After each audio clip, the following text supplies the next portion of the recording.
आप देख रहे हैं अपना YouTube चैनल कपूर क्लासेस और मैं आपके लिए करा रहा हूँ डायरेक्ट एंड इनडायरेक्ट स्पीच। मैंने अपनी लास्ट वीडियोस में आपको असर्टिव, इंटरोगेटिव और इम्परेटिव, तो इम्परेटिव जो ही चल रहा और आज जो मैं कराने वाला हूँ वो भी एक इम्परेटिव का पार्ट्स है। तो आप इसको बहुत ही अच्छे से समझें और अच्छे से वॉच करें और इसकी अच्छे से प्रैक्टिस करें। हर इनडायरेक्ट स्पीच का जो भी स्टेप आ रहा है हमारे पास, मैं उसको बहुत ज़्यादा इजी बना रहा हूँ। क्यों? क्योंकि जब आप बोर्ड के एग्ज़ाम में बैठेंगे तो अगर आपने एक बार कंटेंट को समझ लिया तो आप यकीन मानिए कि आप देखते ही सेंटेंस को कन्वर्ट कर देंगे इनडायरेक्ट स्पीच में। तो सबसे पहले आपका ये फर्स्ट ऑल वर्क है कि आप वीडियोस को बिना स्क्रिप्ट करते हुए केयरफुल होके वॉच करें और उसके बाद अपनी नोटबुक से बुक लेके बैठें, कॉपी पेंसिल लेके बैठें और उनको नोट डाउन करें और उनकी प्रैक्टिस करें। आइए चलते हैं आज के टॉपिक की तरफ बिना देरी करते हुए। अब हमने आज लिया है लेट वाले वाक्यों के इनडायरेक्ट स्पीच हम कैसे बनाते हैं। थोड़ा सा कंटेंट मैंने लिख दिया है ताकि वीडियोस लंबी ना होके शॉर्ट में खत्म हो जाए और आप इसको आसानी से देख पाएं। कह सकते हैं रूल नंबर 1 कह रहा है कि जब आरएस के शुरू में, जब आरएस के शुरू में, आरएस का पार्ट ये होता है, ये हमारा आरएस होता है रिपोर्टेड स्पीच, इसको शॉर्ट में आरएस कहते हैं। आरएस के शुरू में लेट दिया हो तथा लेट के बाद अस को छोड़कर, यहाँ पे अस नहीं है, अस को छोड़कर कोई और शब्द आए, तो अस तो नहीं है, मी है, उसको छोड़कर कोई मी और शब्द आए तो सैड के स्थान पर आपको साउटेड लगाना है। क्या लगाना है? साउटेड लगाना है। तथा लेट को नहीं हटाते हैं और इसमें कुछ चीज ऐड कर देता हूं, लेट को नहीं हटाते हैं तथा बाकी नियम सेम रहते हैं, बाकी नियम सेम होते हैं। जो पढ़ते आ रहे हैं पीछे से बाकी नियम रहेंगे हमारे सेम। अब हमें सेंटेंस को बनाना है ही सैड, ठीक है। तो सबसे पहले ही सैड के स्थान पर आपको लगाना है साउटेड। क्या लगाना है? साउटेड, ठीक है। कॉमास को हटाएंगे, टू लगाएंगे, चूंकि इम्परेटिव में कॉमास को हटाने के लिए टू का प्रयोग करते हैं ज्यादातर। अब लेट को हटाना नहीं है तो लेट की जगह पर लेट आएगा। उसके बाद मी हमारा है, अगर इसको ऑब्जेक्टिव केस देखेंगे तो फर्स्ट पर्सन है मी, और मी फर्स्ट पर्सन है तो ये चेंज होगा ही से। अब ये है ऑब्जेक्टिव केस। कौन सा केस है? Objective case. तो ही को अगर ऑब्जेक्टिव केस ले जाएंगे तो हिम होगा। क्या होगा? हिम।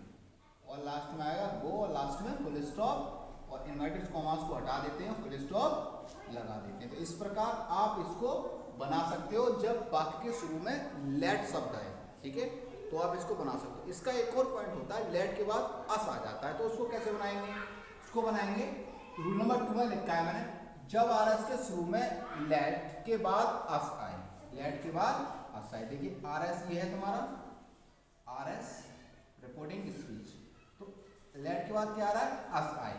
आगे अस, तो इसको लेटस बोलते हैं और इसको शॉर्ट में लेट्स बोलते हैं। आए तो सैड के स्थान पर आपको प्रपोज्ड या सजेस्टेड दोनों में से एक लगाना है। ऐसा नहीं है कि इसका कुछ अलग हो, जो आपको याद हो जाए उसको आप पुट कर सकते हैं, का प्रयोग करते हैं। तथा आरबी के टू को नहीं हटाते हैं। जो आरबी में टू है ये, इसको मैं हटाना नहीं है, वो यूज होगा, ठीक है, हटाते नहीं हटाते हैं। तथा कॉमास को हटाकर दैट लगाते हैं। अभी कॉमास को हटाकर टू लगा रहे थे, लेकिन लेटस वाले में कॉमा हटाकर हमें लगाना है दैट। उसके बाद और लेटस जो आएगा वर्ड, ये जो लेटस जो वर्ड है, इसके स्थान पर हमें दे शुड और वी शुड का प्रयोग करते हैं। आइए बनाते हैं सेंटेंस को। ध्यान से देखिए, एक बार में ही सीख जाएंगे अगर आपने ध्यान से देखा। तो सबसे पहले ही, उसके बाद सैड को चेंज करना है, सैड को चेंज करना है तो प्रपोज्ड लिख सकते हैं आप, प्रपोज्ड, ठीक है। और टू को नहीं हटाना तो टू आएगा, प्रपोज्ड टू मी। कॉमास को हटाएंगे तो हमें लगाना है दैट। क्या लगाना है? दैट। अब क्या करना है? लेटस को चेंज करना है हमें दे शुड और वी शुड में। तो सबसे पहले देखेंगे ही है हमारे पास, जब ही है तो आएगा दे शुड। क्या आएगा? They should. अब आगे चलते हैं, फिर है प्ले। क्या है?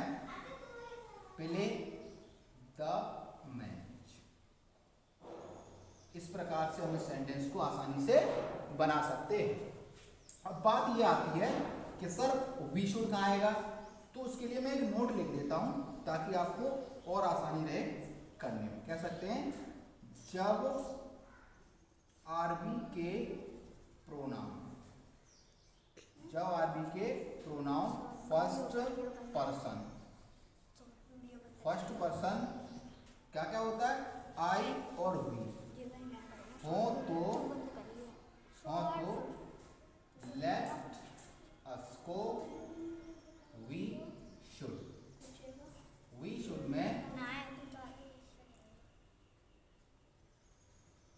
शुड में बदलते हैं। किसमें बदलते हैं, वी शुड में बदलते हैं। अब आर वी यहाँ अगर वी आ जाए और आई आ जाए तो आपको लेटर्स को चेंज करना है दे शुड और वी शुड में। तो इस प्रकार आप इसको आसानी से कर सकते हैं। इसको एक बार और रिमाइंड करा देता हूँ ताकि आप इसको और अच्छे से सीख पाएं और अपने आप को और बेहतर बना पाए। एक और बात मैं यही बता देता हूँ आपको, यहाँ समझिए। सेड टू के स्थान पर मैंने प्रपोज लगा दिया, अगर आप चाहें तो सजेस्टेड भी लगा सकते हैं। जैसे he suggested to me that they should play the match.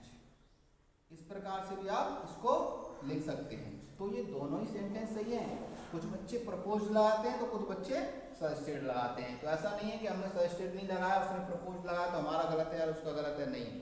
दोनों में से हम किसी एक का प्रयोग कर सकते हैं। अब एक बार रिमाइंड करा देता हूँ, इसको आसानी से समझिए कि जब आरएस के शुरू में लेट आए, क्या है, जब आरएस के शुरू में लेट आए और लेट के बाद अस को छोड़कर और कुछ भी आ सकता है, जैसे नी आया है इसमें आए, तो सेड टू के स्थान पर आपको लगाना है साउटेड का प्रयोग करते हैं और लेट को नहीं हटाते, बाकी नियम सब सेम रहते हैं। तो ही सेड को साउटेड, कॉमा हटाने के लिए टू, लेट को लेट रख दिया हमने, आई नी को चेंज किया ही से तो हिम हो गया, और गो कह सकते हैं he shouted to let him go.